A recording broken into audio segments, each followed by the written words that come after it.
विमल पोलो जोबा केसरी, हर पल मनाओ केसरी त्योहार। आप ये बताइए, दरअसल ये नीतीश कुमार की नाराजगी किन किन चीजों पर है? और वो जो कट्टू साइज होने की बात कह रहे थे तमाम लोग कि बीजेपी ने अब कट्टू साइज कर दिया नीतीश कुमार को, चुनाव से पहले ही रंग दिखा दिया बीजेपी ने, उस पर नीतीश दरअसल उखड़े हुए हैं क्या?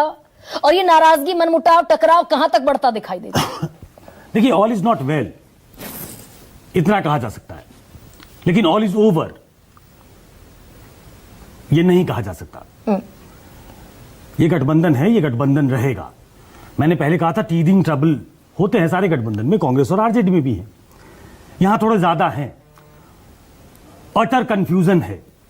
और जो दो बड़े दल हैं बीजेपी और जेडीयू, जब ये घोषणा करते हैं, सब लोग ये ट्वीट करते हैं, जानकारी देते हैं कि 101 बीजेपी, 101 जेडीयू, 29 एलजेपी, 6 मांझी की पार्टी और 6 उपेंद्र कुशवाहा की पार्टी। तो एक मैच्योर पॉलिटिकल एस्टैब्लिशमेंट होने के नाते इन लोगों को उसी समय सीट की घोषणा करनी चाहिए थी कि कौन सी सीट पे कौन सी पार्टियां लड़ेंगी।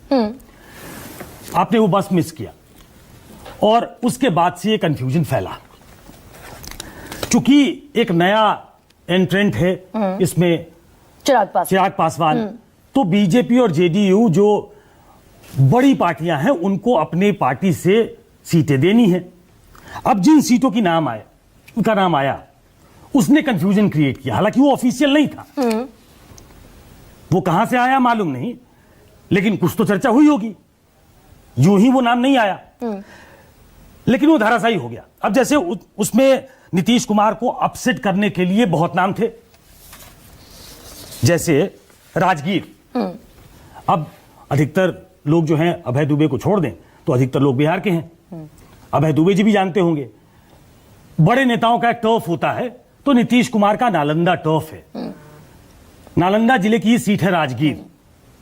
वो एक जमाने में मगध की सांस्कृतिक राजधानी कहते थे राजगीर को। राजगीर को बहुत सवारा है नीतीश कुमार ने। नीतीश कुमार राजगीर की सीट नहीं दे सकते, नहीं दे रहे। हाँ। सोनबरसा, राजगीर सुरक्षित सीट है, दर्शकों की जनता के लिए बता दूं कि सुरक्षित सीट है। हाँ। सोनबरसा, वहां से उनके मंत्री हैं रत्नेश सदा। हाँ। जो मांझी के कास्ट के हैं, और उनको काउंटर करने के लिए एक जमाने में रत्नेश सदा को बनाया गया था। सुरक्षित सीट है सोनबरसा। उसका नाम था एलजेपी की लिस्ट में। ये उस सीट पर भी अड़ गए नीतीश, नहीं देंगे। नहीं, कल ही उनको सिंबल दे दिया। हाँ, कल रत्नेश सदा को तो टिकट भी दे दिया। ये दोनों जीती हुई सीट थी।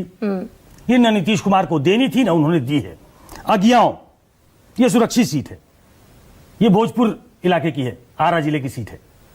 ये हार गए थे नीतीश कुमार, लेकिन वो सीट रखेंगे। अब मोटे तौर पे ये समझिए कि नीतीश कुमार जो सुरक्षित सीटें, जो एससी सीटें हैं, शेड्यूल कास्ट के लिए सुरक्षित सीटें, वो अपने पास रखना चाहते हैं। इसकी बपौती वो चिराग पासवान को नहीं देना चाहते। हाँ। उसका मकसद है, उसका एक मतलब है, और उसके पीछे एक रीजनिंग है। एक बड़ा वोट बैंक महादलित के नाम से नीतीश कुमार ने अपना बनाया था, और ये सुरक्षित सीटें अगर वो चिराग पासवान को हवाले कर देते हैं, तो उनका वोट बैंक जो है, जो उनका टर्फ है, जो उनकी कॉन्स्टिट्यूएंसी है, जो उन्होंने नर्चर करके बनाई है, वो उस कॉन्स्टिट्यूएंसी में कमजोर दिखेंगे।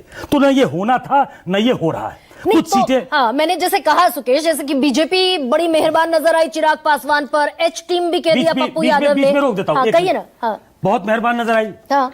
जो सीटें मैं देख रहा था जो एलजेपी के खाते में थी, दानापुर, हाँ।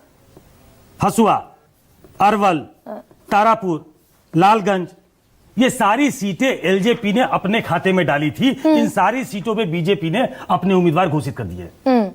तो तारापुर पर तो क्लेम बनता था नीतीश कुमार का, उनकी सिटिंग सीट है। तो ये जो हम बात ये कह रहे हैं सुकेश, जो आप ये बात कह रहे थे कि जेडीयू ने बिल्कुल तय कर लिया आज इमरजेंसी मीटिंग में कि जो हमारी सिटिंग सीट है वो हम किसी हालत नहीं देंगे, ना चिराग को देंगे, ना बीजेपी को देंगे। मैंने ट्वीट किया था। हाँ। मैंने ये जानकारी दी थी जनता को कि कोई सिटिंग सीट जेडीयू नहीं छोड़ेगी। हाँ। और तारापुर जैसी सीट अगर कोई छोड़ती है तो उसके बदले बीजेपी से एक सिटिंग सीट लेगी। हाँ। मैं दर्शकों की जानकारी के लिए बता दूं, शायद ये खबर भी होगी कि तारापुर सम्राट चौधरी के लिए छोड़ा गया है, जहां से उनके फादर भी लड़ा करते थे, वो डिप्टी सीएम है। हाँ। तो आपस में एक बॉनहॉमी भी दिखनी चाहिए बीजेपी के साथ, तो तारापुर छोड़ी है। लेकिन तारापुर की जगह मुझे जो जानकारी है, बरौली, बरौली एक सीट गोपालगंज की है, वो नीतीश कुमार अपने एक खास सहयोगी, एक खास वर्कर मंजीत सिंह हैं जो बैकुंठपुर से लड़ना चाहते थे। बरौली सीट रामप्रवेश राय की सीट है। ये देश की जनता को नहीं मालूम होगा, लेकिन चूंकि हम निटी ग्रिटी में चले गए, इसलिए मैं इतना बता दूं कि रामप्रवेश राय जीती हुई सीट बीजेपी की। मेरी जानकारी में बरौली सीट जो है वो मंजीत सिंह के लिए जेडीयू ने ले ली है। अच्छा, एक सीट छोड़ी सिटिंग और उसकी जगह एक सीट ले ली। तारापुर की जगह आप कह रहे हैं बरौली ले ली, लेकिन दरअसल आज की मीटिंग में जो एक पोस्चरिंग करने की भी कोशिश हुई, जो खबरें आ रही हैं उसको आप पुख्ता तरीके से ज्यादा बेहतर बता पाएंगे। नीतीश कुमार ने संजय झा से, ललन सिंह से, विजय चौधरी से कह दिया कि नेतृत्व वाला जो शिगुफा उससे काम नहीं चलने वाला। जैसे ही सीट बंटवारा होगा उसके बाद मुख्यमंत्री पद का चेहरा घोषित कीजिए नीतीश कुमार को, तब आगे बढ़ा जाएगा। ये बात बीजेपी को कहनी है। हाँ। ये ललन सिंह, संजय झा, ये तमाम लोग तो कह ही रहे हैं कि महाराष्ट्र को बिहार से इक्वेट मत करिए, कंपेयर मत करिए। बिहार अलग टर्फ है, महाराष्ट्र अलग टर्फ है। वो कहानी यहाँ दोहराई जाने वाली नहीं है। यानी ये खटका है जेडीयू के भीतर, यानी ये खटका और डर है बिल्कुल है। वो इसलिए है, मैं छोटे में बता दूं, 2005 नवंबर से शुरू करता हूं। 2005 नवंबर में जब पहली बार जीती बीजेपी और जेडीयू, तो जेडीयू 88 सीटें जीती थी। 139 लड़े थे, 88 जीते थे। 2010 में 141 लड़े, 115 जीते। 2015 में गठबंधन बदल गया, 101 आरजेडी के साथ लड़े, नीतीश कुमार 71 जीते। और 2020 में 43 हो गई, 115 लड़े और जीते 43। तो ये घटता, एक जमाने में लोकसभा की 25 सीटें लड़ती थी जेडीयू और 15 सीटें लड़ती थी बीजेपी। तो उनकी हैसियत धीरे धीरे कम हुई है बिहार की राजनीति में, जो वो 115 तक, मतलब करीब करीब अपने दम पे सरकार बनाने की स्थिति में पहुंच गए थे। अब वो 43 विधायकों की पार्टी हो गई। और उसकी एक बड़ी वजह चिराग पासवान है।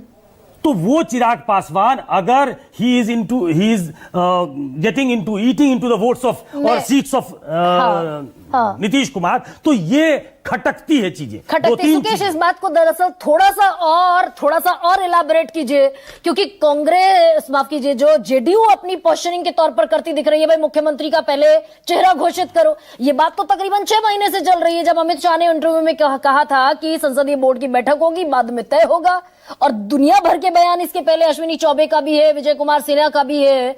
तो दरअसल क्या बीजेपी घोषित करती दिखेगी चेहरा नीतीश कुमार? इतना आसान नहीं है, ये इतना आसान नहीं है। पहली बार 101 अब जुड़वा भाई हैं, बड़े भाई नहीं है। हालांकि मैं मानता हूं कि 2024 में पहली बार एक सीट 17 और 16 लड़े, बीजेपी 17 लड़ी, जेडीयू 16 लड़ी, तो बीजेपी बड़ी भाई की भूमिका में तो आ गई थी। लेकिन विधानसभा के चुनाव में, स्टेट के चुनाव में, चूंकि बैटन जो है, वो थ्रोन जो है, वो नीतीश कुमार के पास था, इसलिए वो इस बार चाहते हैं कि चूंकि हमारे वोट चाहिए, वो पिछड़ों का एक बड़ा चंक चाहिए, मेरे बिना नहीं हो सकता। लेकिन आप यही मुफीद मौका है कि अपना नाम घोषित करा लो। ये इतना आसान नहीं है। मुझे लगता है कोशिश होगी। अगर इस पर पेच फंसता है, सुकेश, मैं फाइनल क्वेश्चन आपसे करूं, अगर इस पर पेच फंसता है तो जेडीयू, वो जो अंदर खाने, सोशल मीडिया पर बड़ा इसका बज है कि नीतीश कुमार जा सकते हैं, कांग्रेस से बातचीत चल रही है, महागठबंधन की तरफ भी जा सकते हैं।